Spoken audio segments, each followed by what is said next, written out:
Tak jauh dari pusat kota Gorontalo, ada danau berair jernih dan memiliki pemandangan menakjubkan. Namanya Danau Perintis. Danau yang terletak di Kabupaten Bone Bolango ini menjadi objek wisata andalan yang banyak dikunjungi wisatawan lokal maupun luar daerah.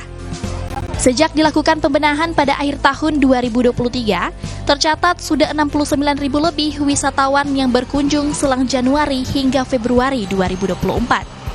Berkunjung ke tempat ini, warga ditawarkan beragam fasilitas, mulai dari wahana bebek air, kuliner, hingga pemandangan alam sekitar.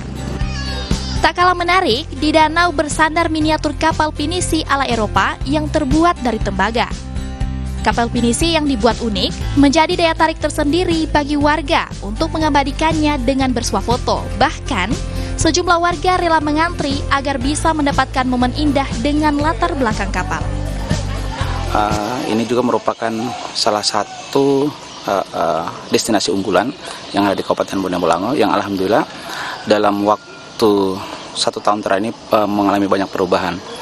Nah, perubahan yang kita lakukan di sini adalah dengan merevitalisasi yang ada di sini, dan alhamdulillah juga kita dapat bantuan dari Pak Rahmat Gobel untuk menambah daya tarik yang ada di sini.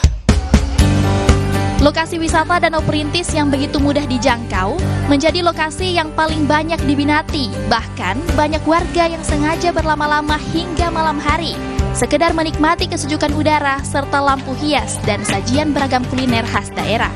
Salah satu pengunjung mengaku, renovasi danau yang dilakukan pemerintah daerah mampu memukau sehingga bisa menarik banyak pengunjung.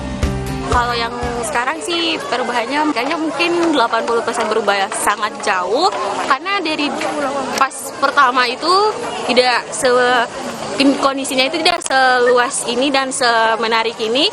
Sudah banyak tersedia booth-booth dan di perubahan boothnya itu sudah sangat jauh lebih baik.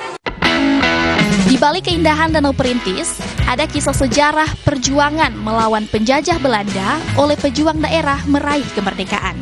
Itulah alasan Danau Perintis terus menjadi perhatian pemerintah untuk tetap dilestarikan. Enca Tumilaar, Kris Kamisma, Kompas TV, Bone Bolango, Gorontalo.